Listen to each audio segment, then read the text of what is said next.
जय मसीह सम्पूर्ण मण्डली परिवारलाई परमेश्वरले प्रशस्तै आशिष दिनुभएको होस्। म सुरुज लाम्बा एकपटक फेरि तपाईँहरूको माझमा परमेश्वरले यहाँहरू सबैलाई आशिष दिनुभएको होस्। परमेश्वरले यहाँहरूको जीवनमा उन्नति र बरकत ल्याउनु भएको होस्। एउटा उद्देश्यको लागि तोडिनु, या भनौँ एउटा उद्देश्यको लागि तोडिएर निर्माण हुनु। अबको दिनहरूमा तपाईँको जीवनमा परमेश्वरले ठुलो उद्देश्य राख्नु भएको छ। के तपाईँ त्यो कुरालाई महसुस गर्न सक्नुहुन्छ? येशू ख्रीष्ट संसारमा आउनु हुँदै थियो अनि येशू ख्रीष्ट संसारमा आउनु हुँदै गर्दा उहाँलाई थाहा थियो कि म संसारमा आएर कल्भरी क्रुसमा तोडिनुपर्छ, म मारिनुपर्छ, म कुटिनुपर्छ, म पेलिनुपर्छ। तर त्यहाँ ठुलो उद्देश्य थियो कि मानिसहरू येशू ख्रीष्ट पेलिँदै गर्दा मानिसहरू निको हुँदै थिए। येशू ख्रीष्टले चोट खाँदै गर्दा मानिसहरूले स्वतन्त्र पाउँदै थिए। उहाँले आफ्नो उद्देश्य लिएर आउनुभएको थियो। हिजो आजको दिनहरूमा समय र परिस्थितिलाई हेर्दै जाँदा हामीले देखिराखेका छौँ, चारैतिर हाहाकार मच्चिराखेको छ। चारैतिर दुःख समस्या, मानिसहरू मरिराखेका छन्। प्रियहरू, चारैतिर बिरामीहरू, मानिसहरू मर्दैछन्। हाम्रो फाइनेन्सियल कन्डिसन घटेर गएको छ। हाम्रो सबै कुरो कम भइसकेको छ, सकिएको छ। तर परमेश्वरको वचनले भन्छ एउटा उद्देश्यको लागि तोडिएको छ, या एउटा उद्देश्यको लागि तोडिनु। तपाईँ टुट्दै गर्दा, तपाईँले आफ्नो जीवनमा थुप्रै यस्ता घटनाहरू घट्दै गरेको देख्दा परमेश्वरले त्यहाँबाट एउटा उद्देश्य निर्माण गर्नुहुँदैछ। कसरी भनेर भन्नुहुन्छ भन्दाखेरि, जग्गा जग्गामा चर्चेसहरूलाई अब चाहिँ सतावा आउन लागेको छ। चर्चेसहरूमाथि हमला भइराखेको छ। अब यस्तो हमला भएको बेलामा पनि एउटा उद्देश्य कसरी पुरा हुन सक्छ भन्ने तपाईँको धारणा होला। प्रियहरू, यदि चर्चलाई सताव भएन भने चर्च कसरी निर्माण हुने, चर्च कसरी उहाँको उद्देश्यमा तोडिने त? यदि चर्च तयार भएन भने येशू ख्रीष्ट आउने उद्देश्य विफल भएर जानेछ। प्रियहरू, उहाँ त अब ढोकामै हुनुहुन्छ, उहाँ ढोकामा हुनुहुन्छ। यसै कारण त उहाँले प्रकाशित वाक्यमा यसरी भन्नुभएको छ मण्डलीलाई।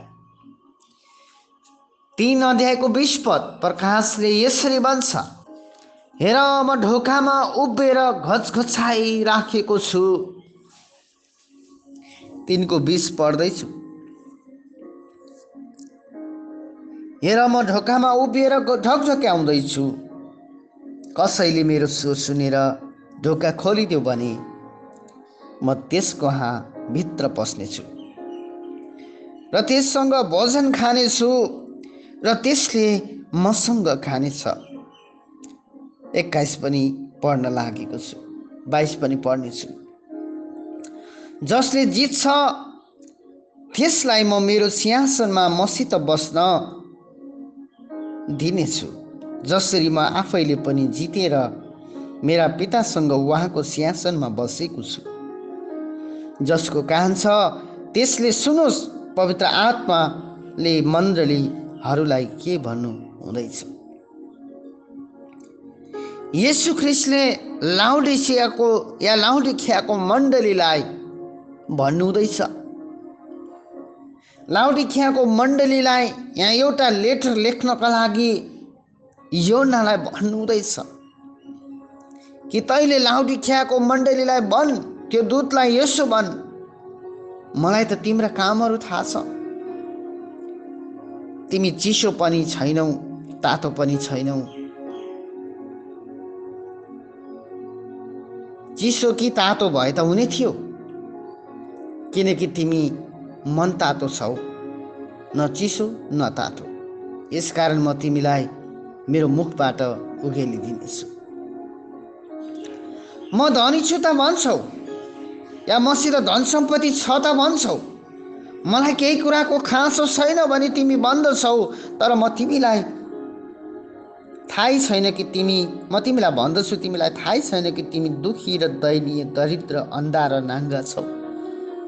यहाँ कस्तो कुरो मण्डलीलाई येशू ख्रिस्टले भन्नुहुँदैछ कि तिमी त अन्धा छौ, तिमी त नाङ्गा छौ, तिमी दुखी छौ।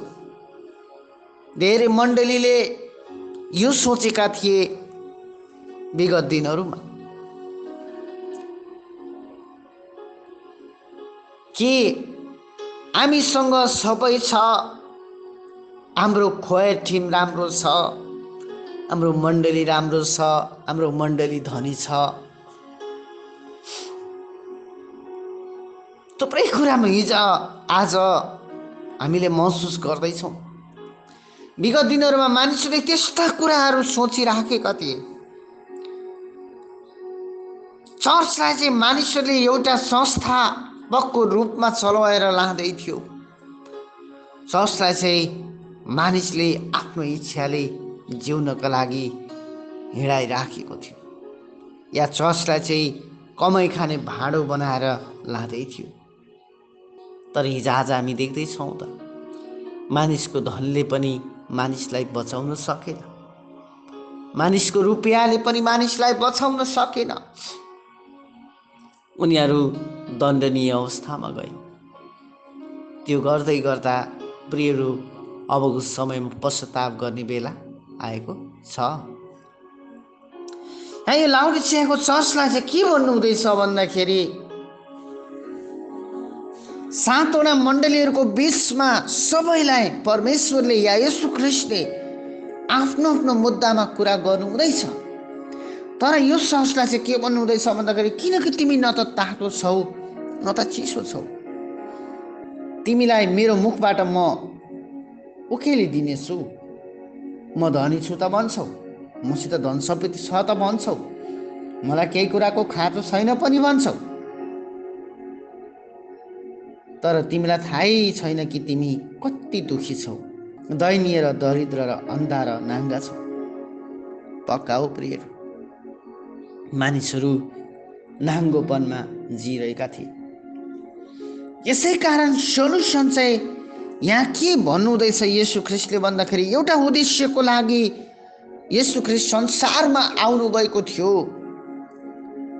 एउटा उद्देश्यको लागि येशू ख्रिस्ट संसारमा आएर तपाईँ र हाम्रो निम्ति तोडिनु भएको थियो।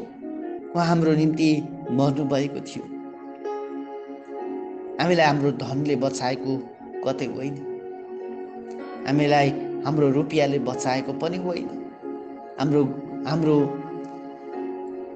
हामीसँग भएका पर्याप्त कुराले हामीलाई बचाएको होइन, हाम्रो आफन्तले हामीलाई बचाएको होइन।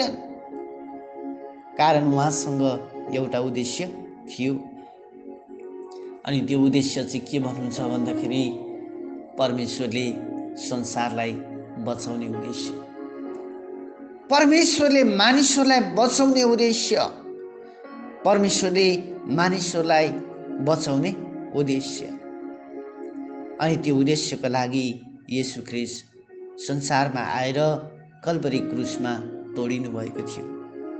के तपाईँले यो कुरा याद गर्नुहुन्छ? यसै कारण यहाँ चाहिँ येशू ख्रिस्टले फेरि यो मण्डलीलाई के चाहिँ भन्नुहुँदैछ भन्दाखेरि, यसकारण धनी हुनलाई आगोले खारेको सुन र आफ्नो नग्नताको शर्म ढाक्नलाई सेतो वस्त्र र तिमीले देख्न सकौ भने तिम्रा आँखामा लाउनलाई मलहम, यी सबै मबाट किन्ने म तिमीलाई सल्लाह दिन्छु। जतिलाई म माया गर्दछु म तिनीहरूलाई हप्काउँछु र ताड्न दिन्छु। यसकारण उत्साहित हो, पश्चाताप गर। अबको दिनहरूमा मण्डलीलाई येशू ख्रिस्टले के भन्नुहुँदैछ भन्दाखेरि, पश्चाताप गर। अनि उहाँले सल्युसन के देखाउनु हुँदैछ भन्दाखेरि, पश्चाताप गर र आगोले खारेको सुन जस्तै हुन लाग। हेर, म ढोकामा उभिरहेको छु, ढकढकाइरहेको छु। कसैले मेरो स्वर सुनेर ढोका खोलिदिन्छ भने म त्यस कहाँ भित्र पस्नेछु र त्यससँग भोजन खानेछु, त्यसले मसँग खानेछ। मजाको कुरा येशू ख्रिस्टले भन्दै हुनुहुन्छ। येशू ख्रिस्ट ढोकामै आउने बेला भयो, अब सेकेन्ड कमिङ हुने बेला भयो। मलाई यो नभन्नु होला यो मान्छे पगला भयो कि क्या हो, कहाँ अहिले सेकेन्ड कमिङ हुन्छ। तर बाइबलले मिठो कुरा के भन्छ भन्दाखेरि, त्यो दिन चाहिँ पिताले बाहेक कसैले पनि जान्दैन। त्यो कमिङ चाहिँ आज हुनसक्छ, त्यो आउने दिन चाहिँ भरे पनि हुनसक्छ, अहिले पनि हुनसक्छ। तर मण्डली तयार हुने बेला आएको छ। तपाईँको जीवनमा समस्या आउनु चाहिँ एउटा उद्देश्य हो, त्यो चाहिँ ख्रिस्टको राज्य तपाईँमा निर्माण। तपाईँको मण्डलीमा प्रहार हुनु, हाम्रो मण्डलीमा सतावा आउनु चाहिँ एउटा उद्देश्य हो, परमेश्वरको आगमन र परमेश्वरको उद्देश्य हाम्रो जीवनमा पुरा हुनु। यदि तपाईँ तयार हुनुहुन्छ भने ख्रिस्ट ढोकामै हुनुहुन्छ। श्रेष्ठ गीतले मजाको कुरा के भन्छ भन्दाखेरि नि, म तपाईँलाई श्रेष्ठ गीत पढाउन मन लाग्यो। मेरो एकदमै फेभरेट बुक हो श्रेष्ठ गीत। म धेरै पढ्ने गर्छु यो श्रेष्ठ गीतलाई, मलाई साह्रै मनपर्छ। तपाईँलाई कस्तो लाग्छ? मलाई साह्रै मनपर्छ।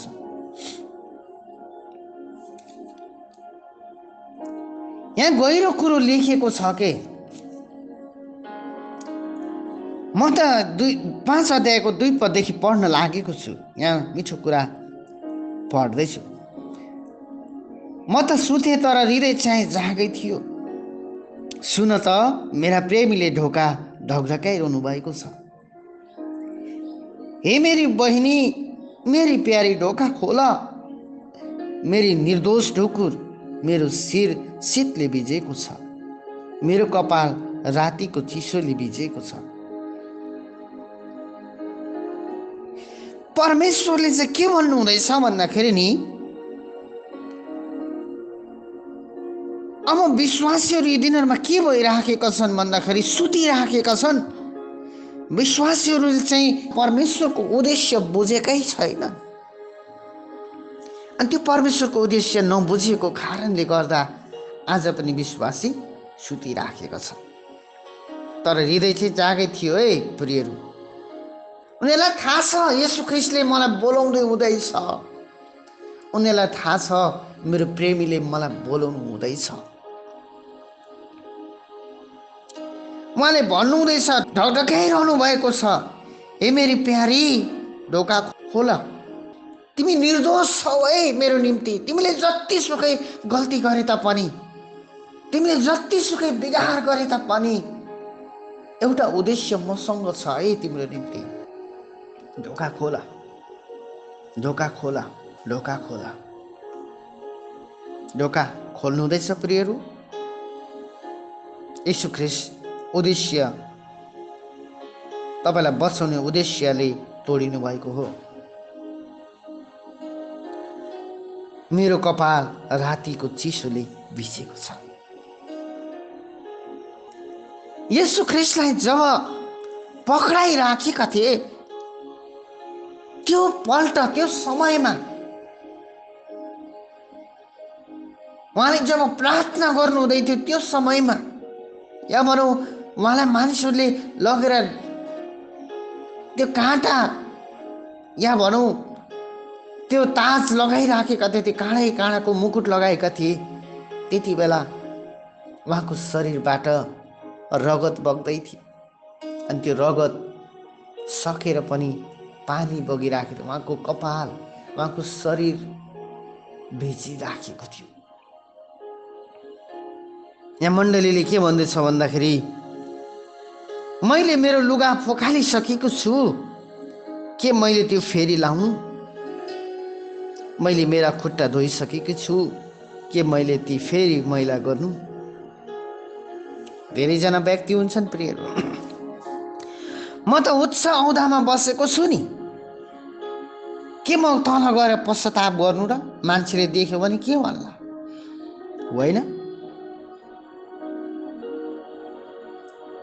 के म फेरि तल होचिनु र? मेरो औँधा त माथि छ त। मान्छेको सोच समय हुँदै जाँदाखेरि उनीहरू घमण्ड र ठुलो ठुलो कुरामा समय बिताए।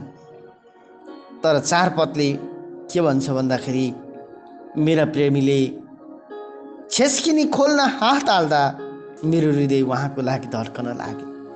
मेरा प्रेमीको निम्ति ढोका खोल्न उठे र मेरा हातहरूबाट मुर्र चुँदै थियो र मेरा औँलाहरूबाट ढोकाको तालचामा मुर्र चुयो। हालेलुया। छपतले भन्छ, मेरा प्रेमीको निम्ति ढोका खोले, तर उहाँ त हिँडिसक्नु भएछ, त्यहाँ हुनुहुन्थेन। उहाँको प्रस्थानले मेरो हृदयलाई शोकित बनायो। मैले उहाँलाई खोजेँ तर भेटिनँ, मैले उहाँलाई पुकारेँ तर उहाँले जवाब दिनु भएन। शहरमा घुम्दै गरेका पहरेदारहरूले मलाई भेटे, तिनीहरूले मलाई पिठेर छोटै चोट पारे। पर्खालका ती पहरेदारहरूले मेरो खास्टो पनि खोसेर लगे। यहाँ गहिरो कुरा छ, तपाईँले बुझ्नु हुँदैछ प्रियहरू। जब परमेश्वरले तपाईँलाई बोलाउनु हुँदैछ, समय तपाईँको निम्ति एउटा पुकाराको समय या उद्देश्यको निम्ति तपाईँलाई बोलाउनु हुँदैछ, तपाईँको निम्ति उहाँ तोडिनु हुँदैछ, तर तपाईँले त्यसको वास्ता गर्नु भएन भने के फाइदा? उहाँको पुकाराले उसको हृदय धड्कन त लाग्यो, तर पनि मण्डली सुतेको छ। मैले ढोका खोल्न उठे तर मुर्र छुँदै थियो। तब पनि अभिषेकको वर्षात उसँग थियो, तब पनि उसको हातबाट चिन्ह चमत्कार भइरहेका थिए। तालचामा मुर्र छुइराखेको थियो। उसले थुप्रै कुरा गर्दै थियो। एक दिन येशू ख्रिस्टले भन्नुहुनेछ, प्रभु के तपाईँको निम्ति हामीले भूतहरू दबाएनौँ? के तपाईँको निम्ति हामीले चिन्ह र चमत्कार गरेनौँ? एक दिन उहाँले भन्नुहुनेछ, ए मूर्ख हो, मबाट पर हट, म तिमीलाई चिन्दिनँ। प्रियहरू, हामीले वचन बुझ्न अति नै आवश्यक छ। ऊ जब होसमा आएर ढोका त खोल्न लाग्यो नि, येशू ख्रिस्ट आउनु भयो नि, तर ऊ चाहिँ छोडियो के संसारमा। ऊ छोडिँदै गर्दा ऊ जान थाल्यो, प्रभु म ढोका खोल्छु प्रभुको लागि। उसले हृदय त खोल्यो नि, तर समय चाहिँ खतम भइसक्यो नि, समय गइसक्यो। उहाँ त हिँडिसक्नु भयो। अब के गर्ने शोक गरेर पनि, अब खराएर पनि के गर्ने? तर अन्तको दिनहरूमा शहरमा घुम्दै गरेका यस्ता पहरेदार हुनेछन्, शैतानका सेनाहरू, जसले ती छोडिएका विश्वासीहरूलाई भेट्नेछन् र चोटै चोट पार्नेछन्। अनि ती पहरेदारहरूले, ती दुष्टका सेनाहरूले तपाईँको अभिषेकको खास्टो पनि खोसेर फालिदिनेछन्। तपाईँ के गर्नुहुन्छ त्यति बेला? यसै कारण येशू ख्रिस्ट उद्देश्यको लागि तोडिनु भएको हो, त्यसलाई बेवास्ता नगर्नुहोस्। हे यरुशलेमका छोरी हो, म तिमीहरूलाई आज्ञा गर्दछु, मेरा प्रेमीलाई भेट्यौ भने तिमीहरूले के भनौँला, म प्रेमले शिथिल भएकी छु भनिदिनु है। यहाँ अन्तमा मण्डलीले भन्दैछ कि अब चाहिँ म दुलहाको प्रेमको लागि तर्फिराखेको छु, म प्रेममा यति शिथिल भएकी छु भनिदिनु है। तर दुलहा हुनुहुन्न। दुलहा त 1000 वर्षको राज्यमा मण्डलीसँग पस्दै हुनुहुन्छ, आनन्द मनाउनु हुँदैछ। मण्डली तडपिँदैछ, छोडिएकाहरू तडपिँदैछन्। यसै कारण उहाँ एउटा उद्देश्यको लागि तोडिनु भएको हो, तपाईँ र मेरो निम्ति। के तपाईँ तयार हुनुहुन्छ भने उहाँलाई आफ्नो जीवनमा पक्रिराख्नुहोस्। उहाँले तपाईँलाई प्रशस्तै आशिष दिनुभएको होस्। मित्रहरू, आजको वचनले तपाईँको जीवनमा ठुलो चेन्जेस र छुटकारा ल्याएको होस्, येशू ख्रीष्टको नाउँमा। आमेन, आमेन, आमेन। यहाँहरू सबैलाई परमेश्वरले आशिष दिउन्।